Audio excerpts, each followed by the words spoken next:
So it created a very big position of responsibility for Apple, whether the citizens of US were divided in their opinion.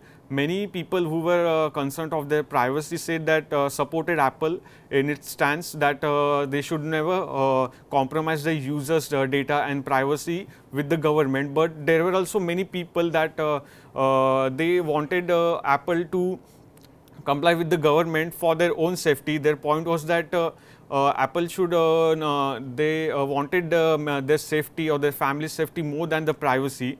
This raises a question like, does Apple have a moral, not only Apple, does any organization have a moral obligation to help the government or to protect its customer privacy? So what will be your opinion, like any organization or with the devices you use, will you be comfortable like sharing the data with your government for the safety, or will you value privacy more than safety?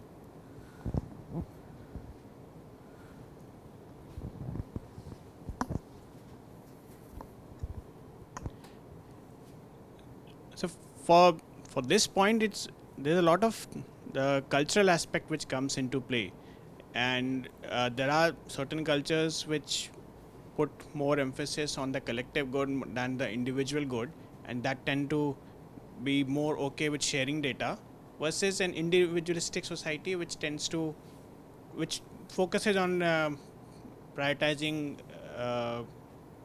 personal data privacy, even if it comes at a certain cost. So that's why we are seeing that for an organization like Apple, which functions in different countries, that taking an extreme position and holding on to it becomes tough, especially when it's using it as a strategic motive, that it wants to highlight the company as a company which holds privacy as a top priority, irrespective of the countries. But when it goes to China, there are certain things which the company gives away on the same aspect. So it's basically looking at it from Apple is looking at it from a business perspective, and it's trying to differentiate itself. But at the same time, in China, when it sees that its profits can take a hit, it modifies its strategy a little bit. So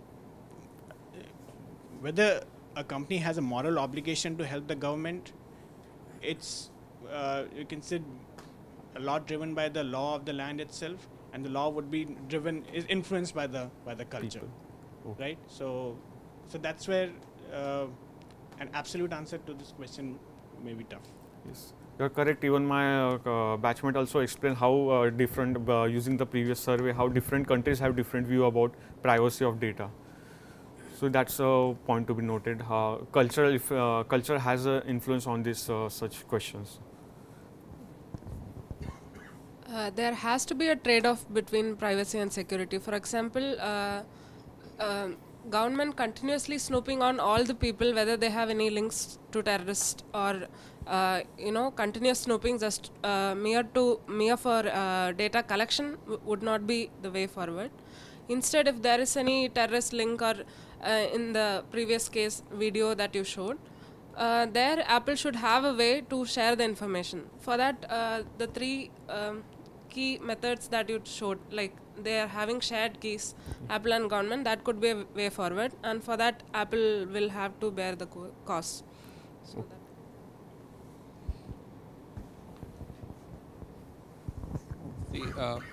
I would feel that first of all, Apple has a moral obligation to its customer, and it has to protect the customer's safety. And one part of safety is privacy, other part of safety is bodily harm. So since Apple cannot protect a person from harm, it needs to help the government, which in turn will protect the person from harm. So tomorrow if a bomb goes off in an Apple store by a terrorist who used an Apple phone, so it has lost more customers in order to save one customer.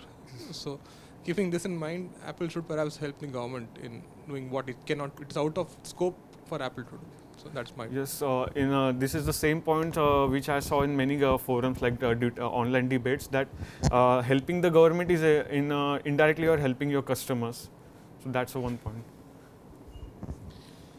Yeah, I think what Apple says here is that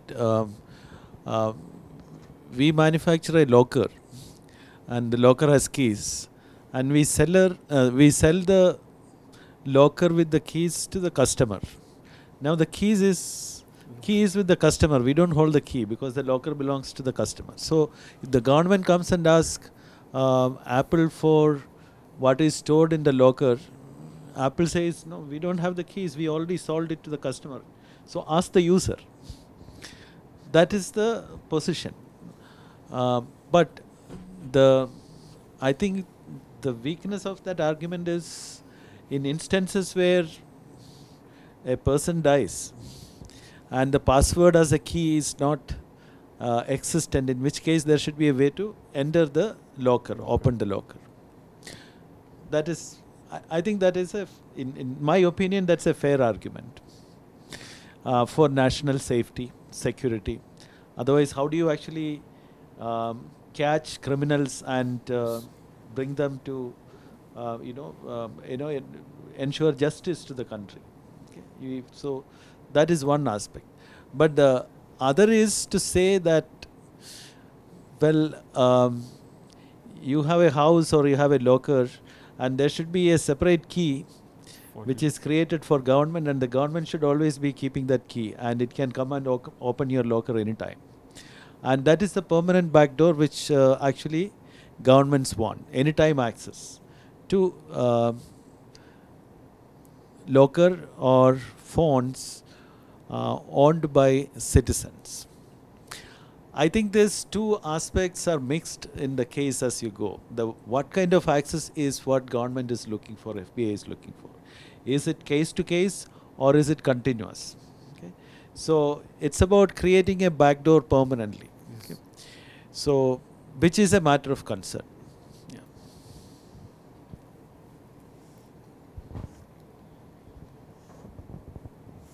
So moving to a similar case, here in the previous case we saw how it was all about national security, but there's a recent case, it's about tracking the data for safety of to counter such a major pandemic. So you all must have used Arogya Setu. It was encouraged by Government of India to track the users for the health advisory, but there was a similar app developed by Google and Apple together. It was used for contact tracing. So let's look at some technical details how it was.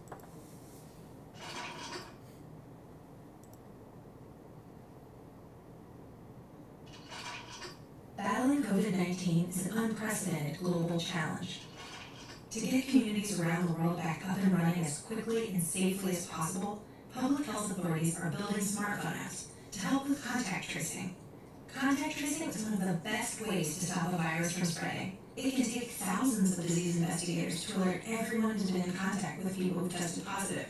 But even if disease investigators do their jobs perfectly, alerting the people a COVID patient doesn't know or can't remember is incredibly difficult. Smartphone apps that public health authorities build can help people at risk of infection get notified much more quickly. But a contact tracing app works best when more people download it. And being asked to download an app without knowing how it will handle your personal information might cause people to worry about their privacy, and they may not feel safe participating. That's why engineers at Apple and Google have been working together to make public health technology that protects individual privacy, so that people never have to choose between their privacy and the health and safety of their community. You're probably wondering what that means and how that all works, and we're going to walk you through it in a second, but first let's be really clear about a couple things.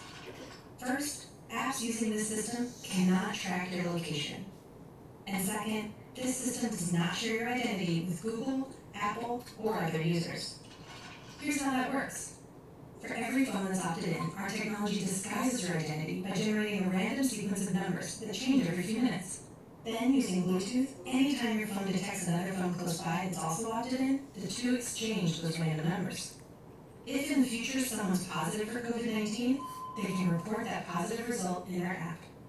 Any phones that had exchanged random numbers in the last 14 days will receive a notification that they may have been exposed to COVID-19 without revealing their identity.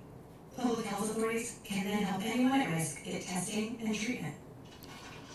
But it's up to all of us to help with contact tracing. Do your part and look for your public health authority app that uses this exposure notifications system. The more people who participate, the sooner we can beat COVID-19 and get our communities back on their feet. Okay, so this was the solution proposed by Apple and Google together to counter the COVID-19 and worked as a contact tracing solution.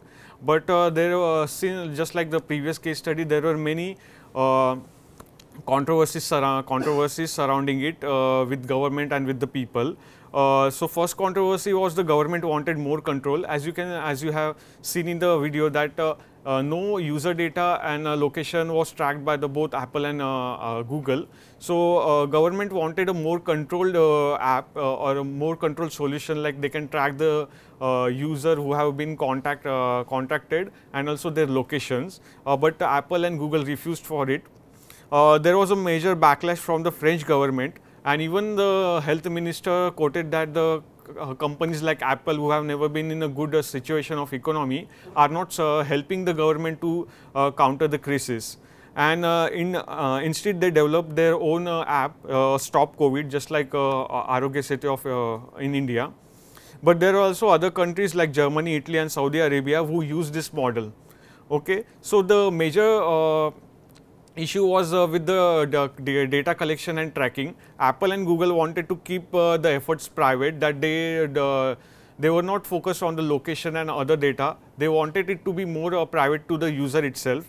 But the government and other health organizations were more focused on getting understanding the locations of the contacted patients. And also there were many loopholes with the proposed model. Is that the first one was that in such app the user has to notify to the app that I have been contacted with the virus. But there were many reports of fake reporting also, and which might cause chaos among the people. And imagine a group of people, they just to cause chaos in the country, they do it for together and cause a chaos among the people of the contacting of the COVID. So that was a big debate in the contact tracing, how data needs to be handled in such situation. As a result of all these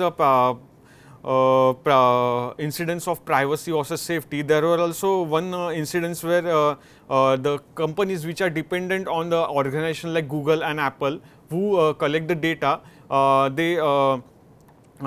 the Facebook organization is reliable on the Apple and Google for collecting the data. They face many problems due to change of regulation and policy by Apple. One such incident was when in iOS 11, in iOS 14, Apple changed its policies.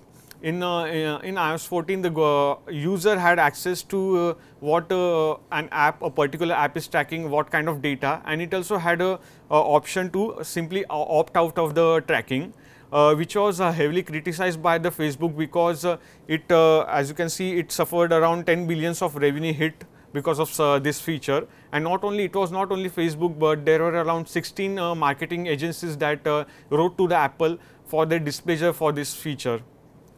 But there was also a positive impact. Such incidents of hailing privacy over other aspects created a trend among other companies too. Similarly, Android, Google also gave similar feature in Android OS 11. And it was followed by other organizations too, like Zoom also gave end-to-end encryption for their video calling. And there were also many organizations that emerged which considered security as their main criteria or their main feature. There is a similar organization, we will have a comparison, is like a DuckDuckGo, which is a privacy focused search engine as opposed to the Google.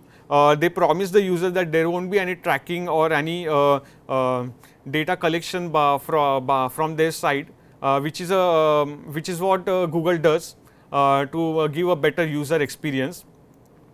And apart from DuckDuckGo, there are also many other apps like Signal, Brave browser, which are more focused on user privacy.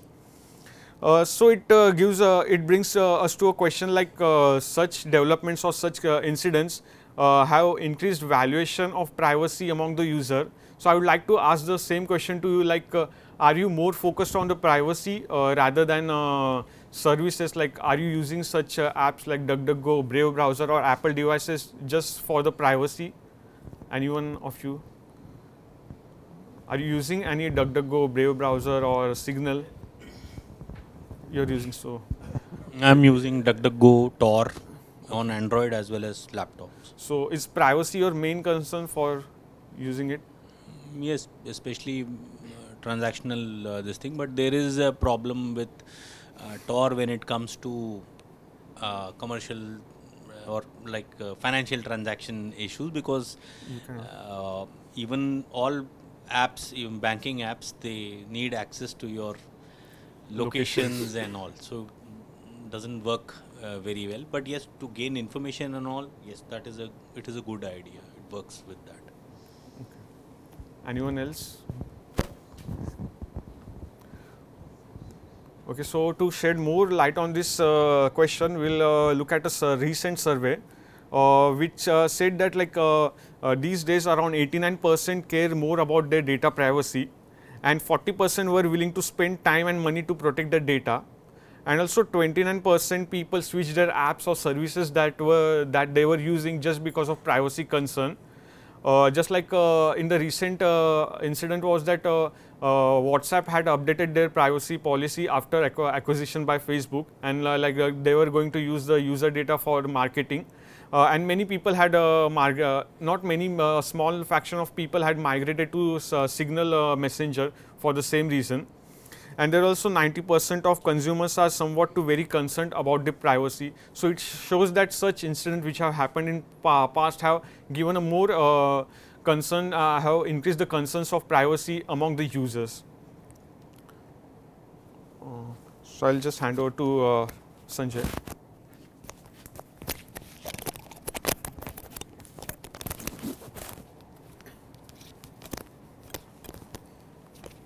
And now we will see a very recent development of Apple in relation to privacy. So as you can see, this is basically called CSAM detection. It is abbreviation is child sexual abuse materials. It essentially what it does is people have generally we have photos in the phone, like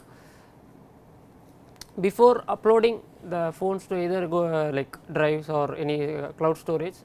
Like here what Apple wanted to do is to find a middle ground in maintaining privacy as well as protecting the threats.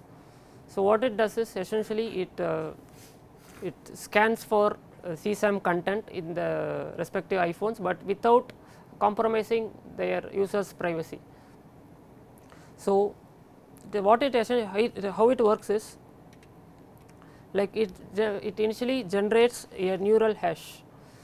So what this hash is, like it creates a it's called a neural hashing algorithm. What it creates is it creates a hash which is very context specific. It is not similar to the file hashing we do on computers, which even if we change one bit of data, the hash value changes.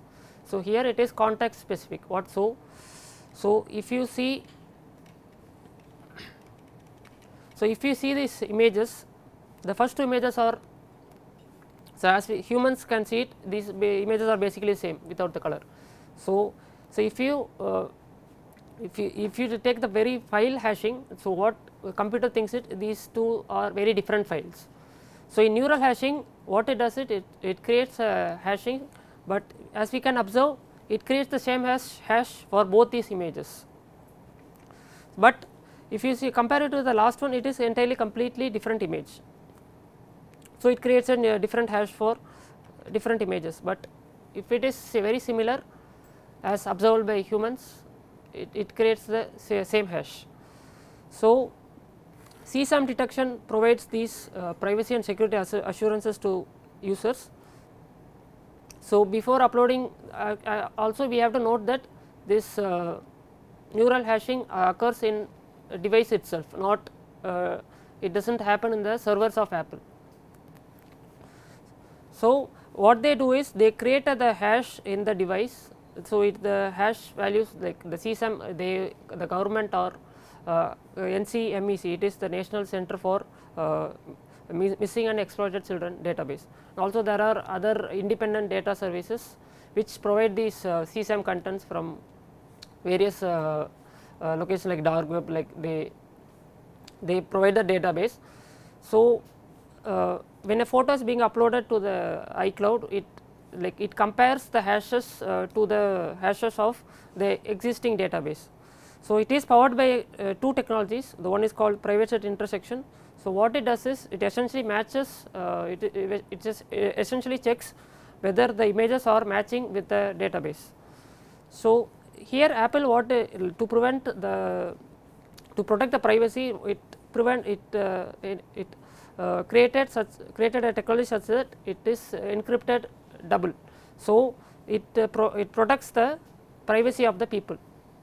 So, it also assured that the metadata is if it in case it detects one like CSAM content, it does not immediately report to the law enforcement. So, it has a certain threshold before it is being reported. Now, also even if it finds after the threshold, it is manually reviewed before reporting it to the law enforcement officials. And also for like there will be multiple photos of random content. So, it does not like if it does not find any CSAM content, it is like the Apple will not learn anything from it, like also does not report the entire usage, the entire data to the Apple or either governments. So, this is how it works. So, first it essentially creates the image hash, then it it sends like it is as I mentioned, it is in the device. So, it creates a safety voucher. So, then it uploads these pictures to iCloud. So, as I mentioned before, so the private set intersection, what it does, it essentially compares if there is a match. So, if there is a match, so it will decrypt. So, also I said like Apple does not violate the privacy of the person. So, there is a second encryption which is done by the technology called threshold secret sharing. So, there is a threshold like if it has one, so it does not report. It has a certain threshold, like it has to flag this like certain number of CSAM content to flag this flag the alarm. So, only if both of these matches, so both the layers are decrypted, and then only the image is being revealed, and then also it after the collection of data, it is the manual process of reviewing is undergone before reporting it to the law enforcement officials. So, there are multiple checks and steps to prevent to protect the privacy of individuals. But as we can see in this news clipping, this is the case of Google using a similar kind of technology. Like, but in this case, as we can see, it falsely triggered an alarm for a genuine case. So, father took his picture of his younger toddler son. So, what it does, it detected as a CSAM content and it reported to the law enforcement directly without any checks or manual review process. So, it caused major embarrassment on the consequences for him. But finally, the police did not file any charges due to its legitimate case, but it also caused him huge embarrassment and cost in a society. So, also what Google did is they locked the account and did not restore it back. So, the entire history and the collection of photos and all were destroyed.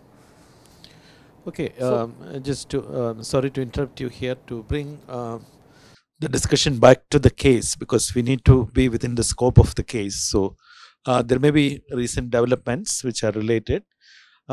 Before us, the time is ending, so I just want to give a couple of observations. One is in the case A, which you discussed. There is a specific culmination of this case, which is the San Bernardino incident, where militants actually killed 14 people, and the FBI was doing the investigation.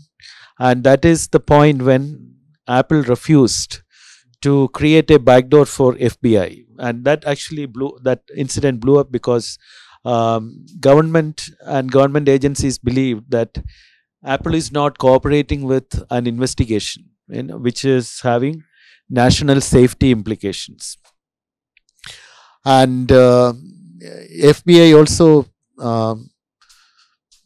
blamed that encryption is being used as a marketing pitch by Apple.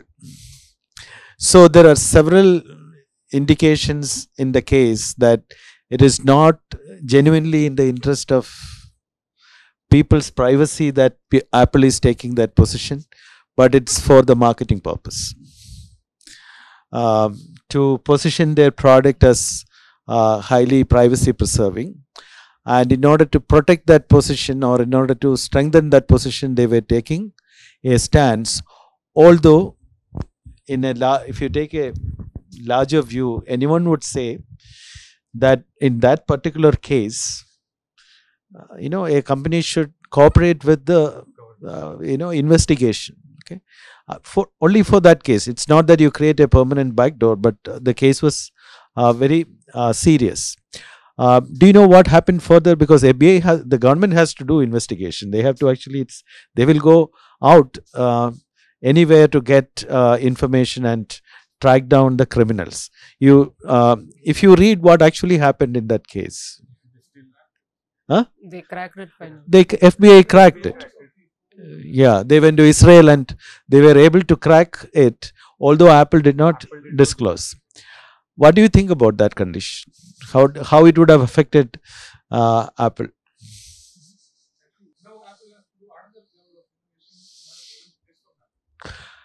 Yeah, and plus, see, whatever Apple claimed that their products are very secure and nobody can actually access, Israeli hackers actually proved it wrong. If they want, they can actually crack even Apple.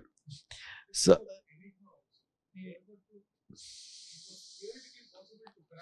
yeah. Yeah.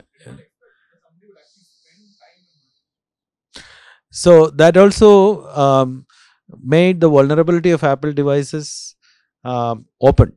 Okay, so it became rather an embarrassment for the company, claiming that nobody can, not even the government can, but actually a hacker can. So I think that ending of the incident was not very much in the favor of Apple, and therefore this particular hard stance of privacy versus safety when it comes to extreme cases like this perhaps was not justified. This is what I think. That is one takeaway from the first case, and we also clearly see it's a marketing pitch. Apple versus Apple, whose revenues, as you rightly showed, comes from selling high-end products, not from databases or online advertising. So there are other companies like Google and Facebook whose revenues actually majorly come from online advertising, and advertising industry requires data. So that is the business model, and if it is privacy completely protect, no access to personal data, then that industry cannot exist. So that's a hard reality. Okay, so it's also sales pitch or marketing pitch that is going on in all these cases, which is quite visible. And the second case that you discussed, as you're wrapping it up, of course, you're going to other developments. But again, the case writers are bringing a situation where it was about health of people, pandemic. It was a pandemic condition. And so there were solutions developed by individual governments for contact tracing. For example, Indian government developed Arogya Setu. But Arogya Setu, you must have read, it was not very successful. Okay, and immediately the opposition actually brought out the government is doing surveillance and the government is collecting this data, but it may be sold, it may be abused, and so on. So that's what opposition will do. But somewhere if you check the government stance also, there was actually a workshop on this in IIM Bangalore on Arogya Setu's transparency. Okay, government finally said, well, Arogya Setu is built on open source platform, so the user end is open, the code is open. Okay, but the server side code was not open. So once the data goes to the server, that part of the whole software that they built was not made on open source. So that again brought some sort of lack of clarity or transparency for users to share data. Okay, so in these cases, the real debate is between government's outright backdoor access to all devices for the purpose of governance, and citizens' concerns that their private data can be abused by government. That is an issue which is difficult to resolve. Okay, continuous monitoring versus case-to-case investigation, and backdoor entry as a permanent need for governments. Okay. So that is an ongoing debate, and we have to watch and wait what is going to happen in this sphere. And there are companies which thrive on privacy as a business strategy, and they would like these cases to be highlighted in public or in media, and that actually of course brings a lot of publicity or marketing, or it's in the favor of those companies like Apple. Okay, latest, what do you think that particular incident? Apple changed its policy in 2017, I guess.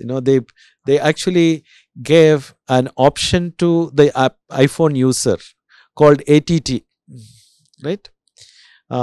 App tracking transparency, right? I think app tracking transparency. In the sense, other apps in your iPhone can track, one app in your iPhone can track your activity with the other apps, perhaps what pages you browse, etc. So that access of apps to other apps is a feature that the user can decide now in iPhone. You can switch it off, which actually affects the advertising potential of companies. And that is what you showed, the advertising revenues of Facebook and Google substantially got affected. But what is Apple trying to do through this? They want to bring more transparency to the user, what is happening on their phone. Okay, so it seems to be advocating privacy and used to be protecting the privacy concerns of individuals, but it is hugely affecting the other businesses' revenues. But is there a competition between Apple and Google? Because Google is basically, its most revenues comes from advertising. That is their revenue. Apple sells products, so they are not competitors per se. So why should Apple create a feature that will kill a company which is not a direct competitor?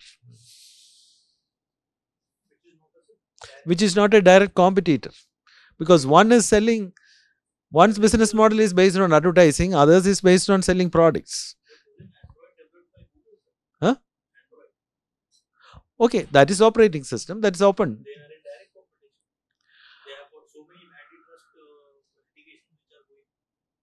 Okay.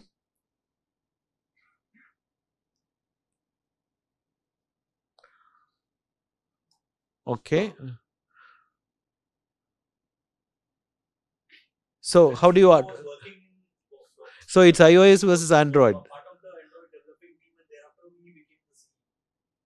Okay.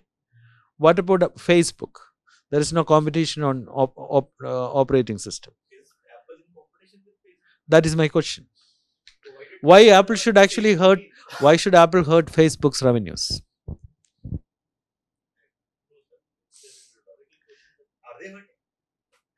Yeah, they showed 10 billion loss of revenues up after Apple changed its policy.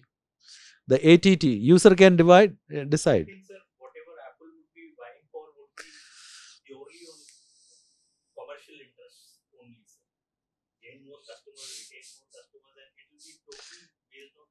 But there Okay. have been reports that ethical issues. It's a conglomerate, it's a company, and it has to increase its revenues by giving a semblance of security. It will only benefit it, and maybe it will strike a deal with Facebook on some. No, that's possible. Yeah. There could be some dependence also, because as an iPhone user, one may be using apps from Facebook or Google Chrome, etc. So in that sense, if Google or Facebook has more bargaining power than Apple, then it becomes a disadvantageous position for the company. So it would try to increase its own bargaining power by trying to limit Facebook or this Google. What is the Apple versus Android versus Apple iOS software ratio as to the users? Yes, sir, but for that ATT policy, it's not about only the ATT policy. Even though the iPhone is created in an operating system level and secure, the apps which is created by the other users and it has been downloaded by the user who is willing to download and use it, the apps may be malicious also. So the ATT policy is created so that there are some, even in India, government has banned some more apps which is not to be used in Android. So the people may be aware of that, whether the app is tracking it or not. So Apple gave a chance to know that if you are not willing to use an app, you can make sure what it is been tracking or not. There were a lot of cases where initially it was told that the iOS or Apple is developing these apps specifically for their platform, and the Android apps are not compatible. These issues were there. So question would be, the apps which iOS has specifically developed for their platform, do they also work on this ATT thing? Were they collecting it, and now if you do it, they will not collect it? Do we have some information on that? And what is the ratio of Android users to Apple users? Yeah. Which will make, Android and Apple really being Yeah. Yeah, I think they may not have data because this is this is instantly coming. But the point is, Apple is also into advertising, so it's trying to kill its advertising competitors, because with ATT, Apple advertises differently. Okay, so the digital advertising market has grown. If you look at the advertising trend, so in recent times, the online advertisements or the digital advertisements exceeded the traditional advertisements. So therefore, the advertising industry is moving largely towards digital advertising, and Apple wants to have its share there. Okay, so when it introduced ATT, Apple is actually encouraging advertisements through apps, not through search engine or Facebook platforms, through apps. Apple apps, which is in the iPhone. So basically, by hurting Facebook and Google, it's actually trying to increase its share of advertising revenues. So you see how smartly these policies can be communicated. One is, we are trying to protect your privacy. The other is, we are actually trying to increase our advertising revenue. So this is actually the smart positioning this tech giants do.